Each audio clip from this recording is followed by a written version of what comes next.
Hey everyone, welcome to the Essentials channel once again. So I hope you like my content so far and all the analysis and reviews that I've been doing. Do feel free to reach out to me anytime for me to cater to your scenario. But most importantly, product is always there. But it is the consultation and it is the acumen to pick the right one. But most importantly, to overcome the market obstacles so that you can actually make sense of it and go in with your eyes wide open. Alright, of course, I understand there are many people with barriers with the PSF being so high right now. Can people even afford it in future? And form your exit strategy. All of these concerns, I will be able to help you clear it off, and most importantly, I have a structured way of analyzing property. First of all, we will go from the macro, which is about the market sentiments, so on and so forth, but most importantly, the call to action of the market, because we understand that overall in the whole market, there's so much info. So how to make sense of it, but most importantly, draw out that call to action and realization. That is what I am here for. Then from there, we will head into the mid-micro, where we actually have a selection essentials framework, which I believe inside my YouTube videos, you will have seen it already. And of course, we will go into the micro aspects of things where we talk about your exit strategy. But most importantly, we have a framework to showcase to you how your unit will look like in front of your future resale buyers. And that is a structure within the fluidity itself. So if you like my content so far, remember to like, share and subscribe. So today we are here to talk about Promenade Peak. Will it peak? Or will it plateau, or will it drop all the way? That is our contention for today. As always, we'll be running through the whole framework today. First of all, it will start off with rapid fire info, followed by the site plan and floor plan analysis, why I would not buy Promenade Peak, why I will actually buy Promenade Peak, the price prediction, and the final verdict.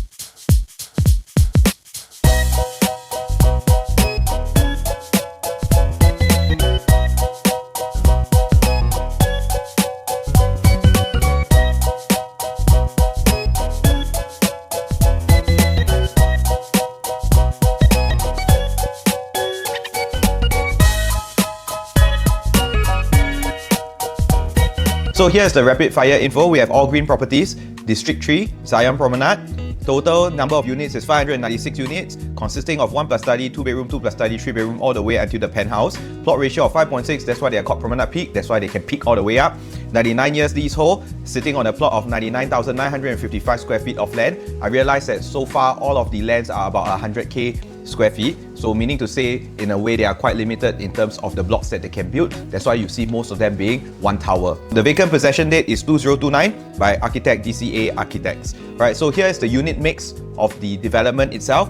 1 bedroom plus study, second level all the way to 42nd level, 527 square feet, 80 units. 2 bedroom, 657 square feet to 689 square feet, 200 units. 2 bedroom plus study, 120 units for a size of 764 to 797. 3 bedroom, 1033 square feet to 1076 square feet with 80 units, 3 bedroom premium, 4 bedroom premium and 5 bedroom premium. All comes with private lift with 38 units, 57 units and 19 units respectively. And finally, to wrap it up, we have 2 units of penthouses. Total number of units, 596 units. So this is split into 3 segments. We have Promenade Collection, being from the second floor all the way to level 22, followed by level 22 to level 43. It is also classified under Promenade Collections. Finally, we have the more prestigious part of it, which is Promenade Suites, which is from level 43 all the way until the penthouse. Now we move on to the site plan analysis. We see the site plan here being at 100,000 square feet. Right, so here are all the 43 facilities. Definitely this land shape is a lot more regular compared to River Green itself, and that's what I mean by actually a regular land shape that can actually fit in a lot of family communal activities as well as facilities. You can really imagine and visualize how your family, your kids will have a lot of landscaping to walk around, and this is exactly what I'm talking about. You can see based on the land itself, there's a lot of open space, very nice landscaping to walk around and enjoy the full greenery as well as the tranquility of this development. Most importantly, it is the connectivity to Great World City as well as the MRT that makes this project so special. And like what I said, with the emergence of the River Valley Township, this is to cater to Outram or Tiong Bahru as well as Ghim Moh or whichever RCR HDB upgraders that are looking for something to upgrade into that is worth the move. Otherwise, actually staying put in their own HDBs is actually a very worth it choice given the kind of value that they actually bought their HDBs for and what it is worth today. There must be a strong enough reason and a compelling reason for them to move, and that's why we have the River Valley Township coming in, which actually gives them this option and space that is created. So this is what I really mean by family communal activities and facilities, where you can really visualize how your members members are going to be living in this development itself. You got your bicycle parking, you got your reflective pond, you got your treetop pavilion, your canopy deck, your 50-meter lap pool, club promenade 1, 2 and 3, and then of course a promenade lounge. You can see all of these are facilities that actually encourage family communal activities. Alright, so very livable, and most importantly, the accessibility to Great World, which is a shopping mall, as well as all the anchor tenants inside with supermarket, so on and so forth, to meet your family needs. Alright, so to further add on to the facilities, you have level 22, which is a social peak, level 43, which is where the gym is, the wellness peak, followed by the roof level where you get another pool, an infinity pool. So the only other infinity pool in the area is actually Alex Residences. I've actually sold a couple of units down there, and really the view is fantastic, spectacular, that looks over to the MBS site. And every time whenever there's NDP or any festivals or festive season, they will always head up to the infinity pool to catch a glimpse of the fireworks. And this is another one that has this infinity pool at the rooftop, so you don't have to go into MBS anymore just to enjoy this. If you have friends who bought this, alright, give them a pat on their backs. So it's actually higher than MBS, so depending on which side it faces, I think it faces the MBS side, hopefully, and of course then you will be able to enjoy the MBS view and enjoy the fireworks whenever you have NDP or Christmas or whichever festival. Now we move on to the floor plan analysis. So here we have all the floor plan listed out in terms of the stacks. So we can see stack 1 is a 2-bedroom, stack 2 is a 3-bedroom, stack 3 is a 2-bedroom, stack 4 is a 2-bedroom, stack 5 is a 2+ study, stack 6 is a 1+ study, stack 7 is a 1+ study, stack 8 is a 2+ study, stack 9 is 2+ study, stack 10 and stack 11 is 2-bedroom, and stack 12 is a 3-bedroom. Then we move on to Promenade Suites, where we have level 44 to level 62 with 6 private lifts.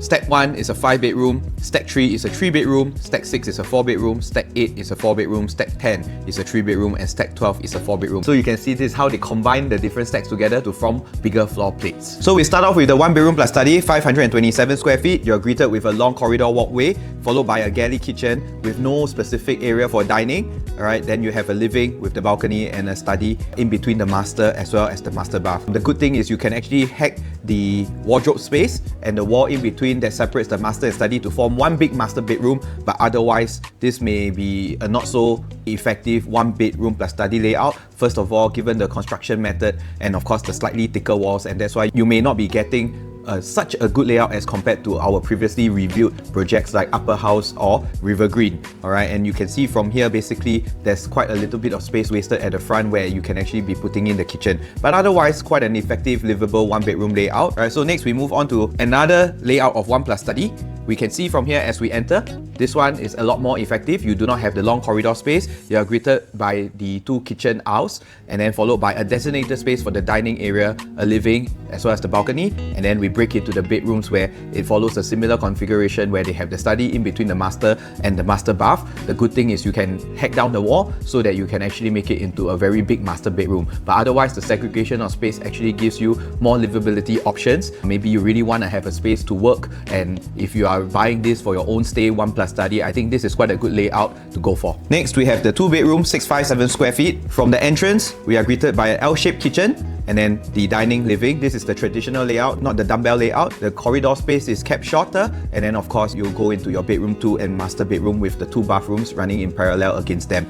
With that in mind, this is one of the more livable 2-bedroom layouts that I'll actually go for. This one is a good to go layout. Alright, next we have another type B2 2-bedroom. This one actually changes the orientation a little bit. Coming in here, you're greeted by this long galley kitchen, followed by the living and dining, and then the 2 bedrooms on the right side with the toilets running in parallel.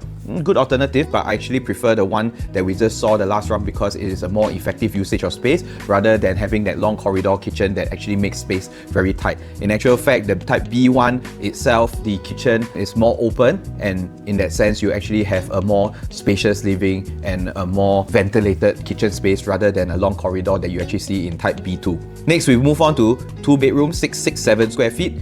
Coming in here, you are actually greeted by 2 kitchen aisles. Right, this is quite wide, and then from there you have your dining and living, a traditional 2-bedroom, 2-bath with the toilet running in parallel against it as well. Type B4, 2-bedroom 689 square feet. As you enter, you have this foyer area, which I feel is an utterly waste of space, followed by the galley kitchen, and then a dining area in between the corridor space, and then followed by the living and the balcony. Alright, and then of course as you head up in that direction, you get your 2 bedrooms and 2 baths. Next, we have another variation of the 2-bedroom, type B5. As you enter, similarly to what we have above, again, 2 kitchen aisles, left and right, and then followed by the dining area and living. Nothing special, but most importantly, this is your traditional 2-bedroom layouts that you get with a little bit of wastage in the foyer area and the corridor space. Now next we have 2 plus study, 764 square feet. As we enter the main entrance, you will have a study space allocated down there. Maybe we can do up a partition to act as a helper room, so we understand that the demographics there may be upgrading and they are small families, so having a 2 plus study is actually a viable option for livability. And we can see using this space here, we can set up a partition to maybe house the helper, or if not, it can act as a storage. But as we head towards the right side, we are greeted by the kitchen, that very long kitchen that we are exposed to from the previous variations of layout, followed by the dining and living. I do actually feel that based on the layouts after seeing so far, it is a tight squeeze for the living and dining area. And of course, that cascading master bedroom and bedroom too, they don't usually, the wall perimeters don't run in parallel against each other. That in mind would actually cause a little bit of odd angles in the master bedroom as well as the second bedroom. So otherwise, this is a traditional 2-bedroom with a very long corridor in the study as well as the kitchen. Next, we have another variation of 2 plus study, the best layout you can find in Promenade Peak. Coming in here, you get a gun-shaped layout. As you walk in from the entrance, you're greeted by this foyer space, and then of course study, and then your kitchen, and then you turn right will be all your bedrooms. This is, to me, one of the most odd-shaped layout that you can actually find. It's quite surprising that you can still see this in today, given how all the URA policies have actually governed the structure as well as ensuring good layouts. I always tell people that it's quite hard to find bad layouts in today's market, but if I ask my heart now, this layout for Stack 08 is actually very questionable. So if you all get it, means you all get it, okay? Alright, otherwise later on the developer come and find me. Alright, next, 2-bedroom plus study, 797 square feet. Okay, the layout becomes a lot more regular here as you enter the foyer space. Not much space wasted in the corridor. Straight away, you're greeted by a study, and then of course this L-shaped kitchen, which actually gives a more open feel to the unit. I actually prefer or kind of like this layout more because this is more of what I'm used to and what I see, and at least I can imagine myself and how the space will actually pan out. You got a designated space and a wall space for this dining table, and then followed by a separated designated space for your living room. Then from there, we break out into your bedrooms once again, traditional layout. Next, we move on into the 3 bedrooms. Alright, so for this 3-bedroom, 1076 square feet layout, usually it should be a very nice rectangle space, very regular shape, that as we enter the 3-bedroom, we will know how to configure our living and dining. But as we enter this main entrance, we are greeted by a very long corridor space. Then you see your dining area. Then on your left, you have your living, that very big rectangle living, but the awkward part of it is, based on what the developer plans it out, you will have your sofa in that direction facing the corridor space, and of course you've got a separate sofa space on the left side, just right beside the dining. So I think this is a very awkward setup with the kitchen on the right side. So you lose quite a fair bit of the privacy, especially once you open the main door, you look into the dining area. And of course, the balcony is in an awkward positioning as well. And that's why the layout here we see, I cannot imagine how we're going to live in it, but I'm sure we will sense out of it. Especially this is a 1076 square feet layout. The space is actually very ideal. And given that this is harmonized development, 1076 actually is a very good space to work with. So depending on how you want to use this, of course, if you look at this side of things, it's actually facing the Orchard Road side, so you get very nice spectacular views. Given how this layout is structured, you can actually take advantage of the balcony, maybe put your alfresco dining outside, and from there we can actually enjoy the views while you have lunch and dinner with your family members. How I would actually reorientate this layout is probably remove the dining out to the balcony, use that dining wall as a TV, maybe to do a TV console so that I can fit a nice 88-inch TV, and then I will put the sofa against the back of that wall so that we can enjoy a wide landscape living room. Alright, rather than what we see here as what the developer has planned out. I think this is not an effective usage of space, but honestly, it's not that livable because I just cannot imagine where else am I going to put my TV. Because if I put my TV on the wall of the kitchen, that perimeter, then where is my sofa going to go? Alright, if I put it at the opposite side of the dining wall, then where's my sofa gonna go? So this is a bit of an awkward scenario. So of course here we have already simulated for you. Alright, then from there we move into the 3 bedrooms, nothing to complain about. It is where things are supposed to be, thankfully. Alright, so next we have the 3-bedroom 1033 square feet. This one is also another champion layout. As we enter the entrance, we have this living room area. Finally, at least I still can imagine living here because the sofa is where it's supposed to be. That very long wall there, we can fit in a very big TV, it's okay. And then followed by the dining area. So what is awkward about this is actually the kitchen being beside the bedrooms, all right, and then of course opposite the kitchen, that's the bomb shelter. So that's why you are having this very long corridor, because they actually put the kitchen in the same line as the bedrooms as well as the toilets, and that's why what we can imagine here is actually very long corridor space that actually makes the layout not so efficient. Of course, from here they fit in a balcony probably, which is to enjoy the views. All right, so again, this layout at least is still a little bit more livable. I can imagine myself staying down here. At least the right allocation of space is in the right place, all right, but of course I think the long corridor space actually wastes a lot of the space that is given, and it makes the layout a little bit less effective. So now we head into the Promenade collections. This is where the layout gets a lot better. All right, so 3-bedroom premium with private lift, 1195 square feet. As we enter the main entrance from the private lift, nothing is wasted there. You got a very nice private lift lobby that actually gives you additional privacy. Then from there we enter the big living room space. This is exactly what I'm talking about. Grandeur and luxury. Just a big regular space for your living room to fit very nice, exquisite furniture to live up to the name of Promenade Peak. Balcony is very nicely spaced out. It's not too big, not too small, and then of course you have the lifestyle kitchen there, exactly very ideal for hosting, very livable. And then of course you have the kitchen tucked in one corner with the yard and utility space. Next you break out into the 3 bedrooms, followed by the bathrooms running in parallel against it. This is a good layout, I must say, because when you come in, when you stand at that left corner there and you look at the space allocated to the living and dining, you would have a very nice 90-degree view of your unit. This exudes grandeur and spaciousness, and this is the type of layout that they should really be making. Next we have the 3-bedroom premium type CP2 with private lift, same coming in from your private lift lobby. The only difference down here is the orientation of your private lift. This itself, as you step into the private lift lobby, you will see the landscape layout of your dining area, followed by the portrait layout of your living space. Alright, to me this one itself doesn't really utilize the space that well, because just outside the space of bedroom 2,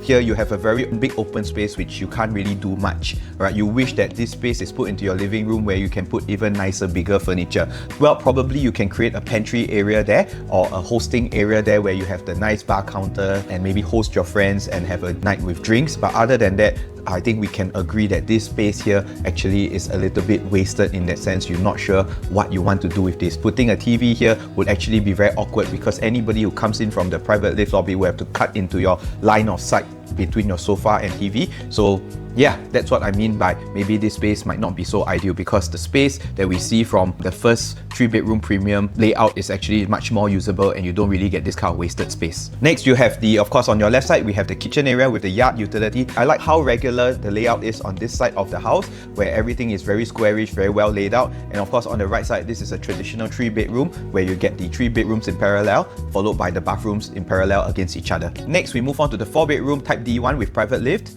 As we enter the private lift lobby, you are greeted with a very nice dining area. This is also very good in terms of the spaciousness and the livability. We have the living room on the right side with a landscape balcony. This is something that is really very livable, but most importantly, it takes advantage of the Singapore River view as well as the Orchard view. Having this wide balcony will give it a very good panoramic frontage, and you can really enjoy that view from there. Truly worthy of a 4-bedroom. So next we of course have the master bedroom, bedroom 2, bedroom 3 running in parallel against each other. You got a walk-in wardrobe in your master bedroom, and then of course depending on how you want to make use of this layout, you can actually construct another wall to take in master bedroom and bedroom 2 to form one really big master. You have a junior master suite, and then of course followed by bedroom 3. We have the kitchen at the bottom of the layout, very nice regular space with a yard and utility area. This 4-bedroom layout, I will give it a very good thumbs up. Very livable, very luxurious, and most importantly, the grandeur that it exudes. Very hard to find such a 4-bedroom layout in today's market. So next we have another 4-bedroom alternative with private lift. Coming in from the private lift area actually is pretty similar to what we have just seen. Still again, it makes use of the wide frontage, and this is a true landscape layout 4-bedroom. Like what I always mentioned before, buying a 4-bedrooms must always get the landscape layout, because this is where you actually capitalize on the wide frontage that takes advantage of the panoramic view that you have. Next we have another alternative 4-bedroom. This is the kind of layout that I truly like. 1582 square feet. You have the dining area, you have the living room area. This is a full rectangle. This is the true kind of landscape layout that takes advantage of that wide balcony that you have. No wastage of space. You won't have dead space that you don't know what you want to do with it, like what we see in the previous layout. A very nice iconic signature kitchen here that reminds me of what Avenir looks like. And if you go and check out Avenir's transactions, the 4 bedrooms itself actually earn 1 mil. This is the same kind of layout that they are enjoying, and if you can get it here, this is one of the best layouts for the 4 bedrooms that you can go for. Next, you break out into the bedroom, master bedroom, bedroom 2, bedroom 3, and a junior master with very minimal corridor space. This is the top layout that you should be going for in terms of Promenade Peak. Next, we move on to the final layout, which is the 5 bedroom layout. This is the rarest layout in the entire market. The supply of a 5 bedroom is the lowest in the entire market. As we enter the private lift lobby, you have your living as well as your dining, full landscape layout, and then you break out into the bedrooms on top with master bedroom, bedroom 2, bedroom 3, bedroom 4, following a circular semicircle angle. Alright, this is the best way to use the space because you reduce the corridor space but maximize the internal living space for them. Overall, very livable, basically like a landed in the skies. So for those who are looking for very strong livability units, this is the one that you should be going for in terms of the 5 bedroom. And in fact, based on what I observed in the various launches, we don't really have a 5 bedroom configuration out of the so many launches, and Promenade Peak is the first one that is actually here to offer them. I will not be surprised that during the first day, the 5 bedrooms will actually have many takers taking it up because of the rarity in this commodity. So the last time round we see such layouts or such configuration is actually in 15 Holland, and if not, it's Leiden Residences. And if you go and check out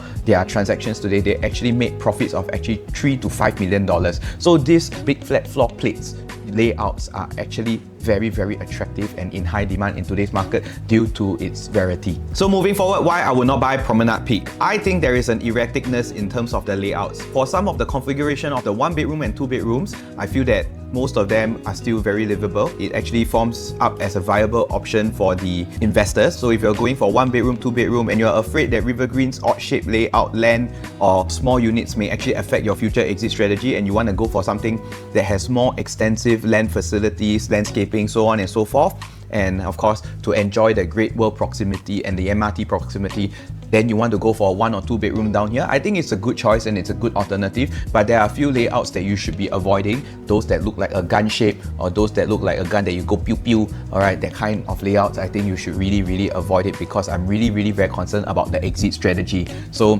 notably, for example, the 2 bedroom plus study BS2 786 square feet, I think we must really keep our minds very open. Alright, but if we look at this layout, I think there is some form of concern down there. Same goes for the 764 2 bedroom plus study. This layout itself may not be so ideal. Alright, and of course, I think the rest of the layouts like B4, B5 should be quite okay.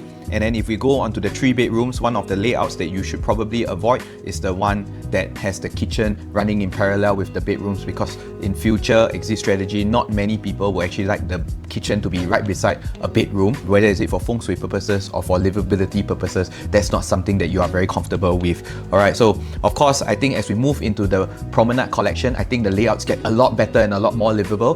These are the pinnacle of layouts that I always recommend to my clients, and even myself as a consumer, I love it just as much. Alright, I regret not getting Avenir, but because of feng shui purposes, my feng shui master tell me to go and get Novel 18. But otherwise, if you look at the 4 bedroom, it really mimics what Avenir has, and the transaction profitability speaks for itself. Right, another 3 bedroom that you should be probably avoid is of course Type C1. I mean, if you can find a way to live with this, like what I probably suggested just now, that Type C1 layout, it's actually quite confusing and it puts the consumer in a very awkward position. Like I said, you don't know where to be putting a TV, the dining is only a 6-seater dining area.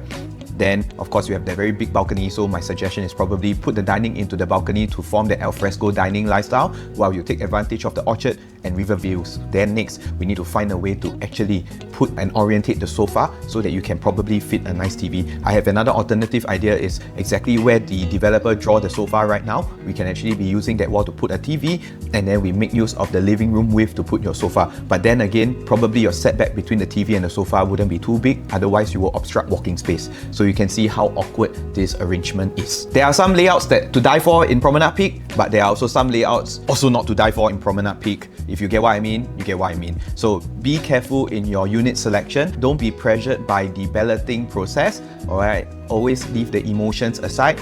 Open your eyes wider. Make sure to ask this question: is the layout livable or not? Alright, so I've actually highlighted a few ones that I feel that has fatal flaws, but of course the rest of it I actually feel is actually very good. So there are still 1 bedroom and 2 bedroom alternatives.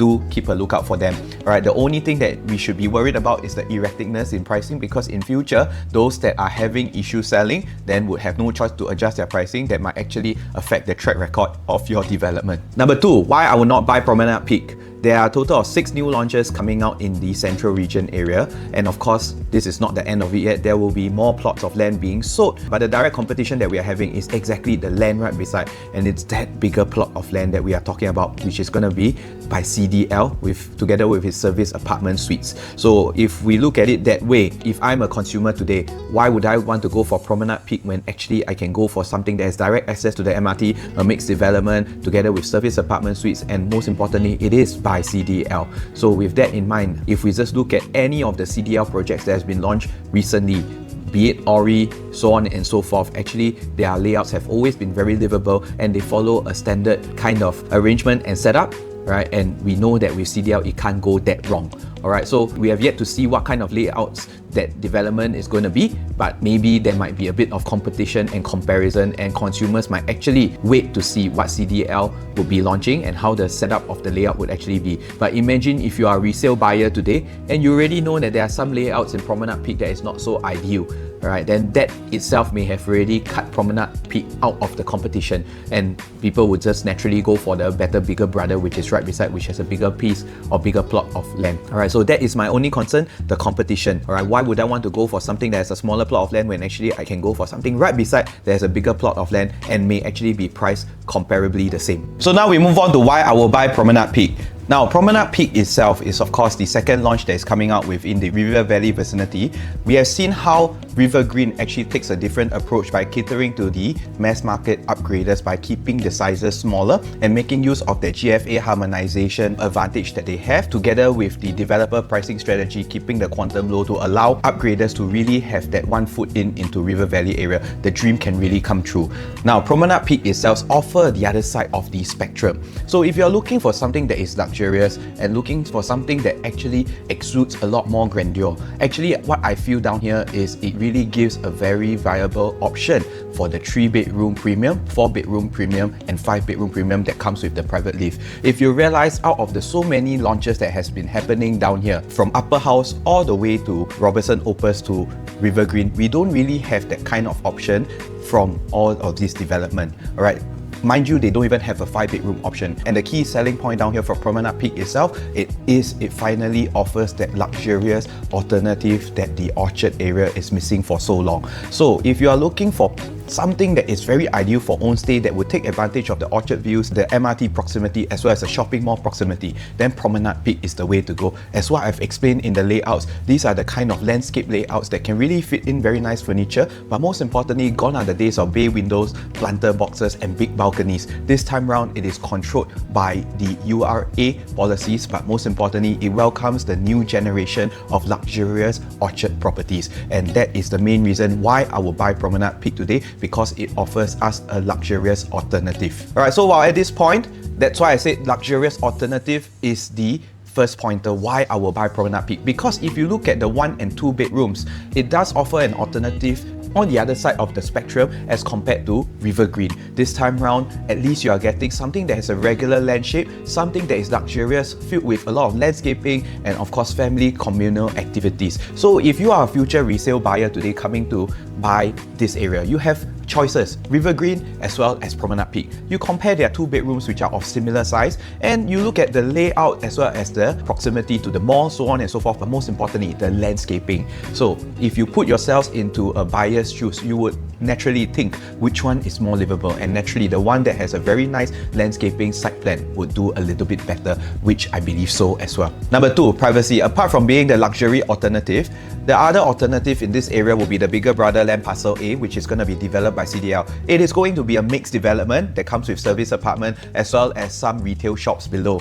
Alright, not many people can really accept having this kind of mixed development structure and setup. The thing is because of the privacy issue. So having that privacy issue in place again puts Promenade Peak as a little bit of added advantage, which is the luxury alternative. So in a way, with Promenade Peak, you get to enjoy the best of many worlds. You are near the mall, you are near the MRT, you are near River Valley Primary School, but yet you do not have to to go through the intrusion of privacy by having a mixed development or a commercial element right below your development. And based on what we have seen so far from Riviere, we actually have heard feedbacks that people may not be so happy with the service apartment suites down there, with the public walking in and out as and when they feel like doing so as well. So with that in mind, it may have caused a bit of lifestyle changes, or people may not like this lifestyle as much. And Promenade Peak itself will offer this alternative option down here, where it offers the best of many worlds, enjoying the proximity to the mall, MRT, but yet retaining the privacy of a residential development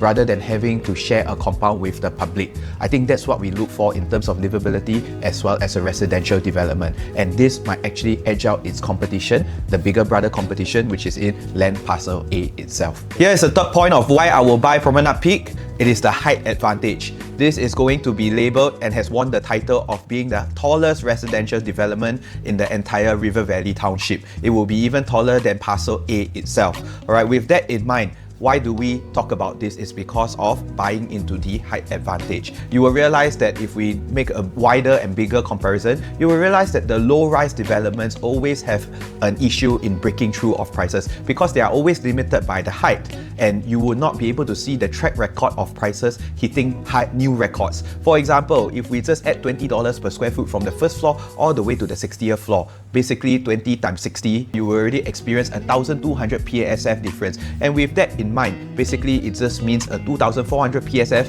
versus a 3,600 PSF by the time you hit the 60th floor.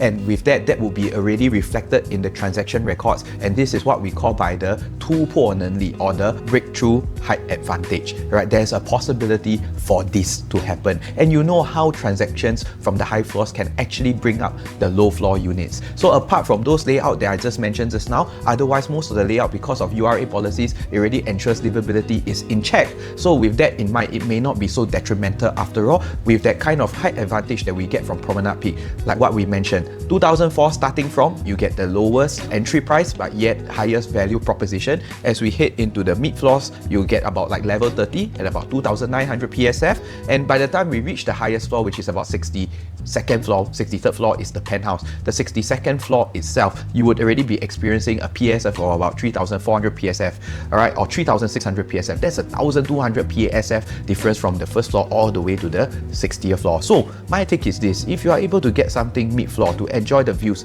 but yet make use of that high floor advantage, I think Promenade Peak itself may just be a very viable option of investment. Another example we can use is actually Sterling Residences. Sterling Residences actually has this height advantage as well. Alright, so for those who are living in this vicinity, right, whether you are in the Tiong Bahru area, Queenstown area, you will also take note about how Sterling Residence fared, alright, with this height advantage. So I'm here going to pull out a little bit of the statistics from Sterling Residences to show you this height advantage and the profitability that it can bring because of how the transactions are transacted, and thus it will actually help to bring up the lower floors prices. So using a Sterling example, we have Unit 1125, entry price of 1584 PSF, and eventually exiting at 2256 PSF, making a profit of 709k. In comparison to a 3425 who entered at 1754 PSF due to height difference, ultimately needing to sell at 2427 PSF, making a profit of 710k.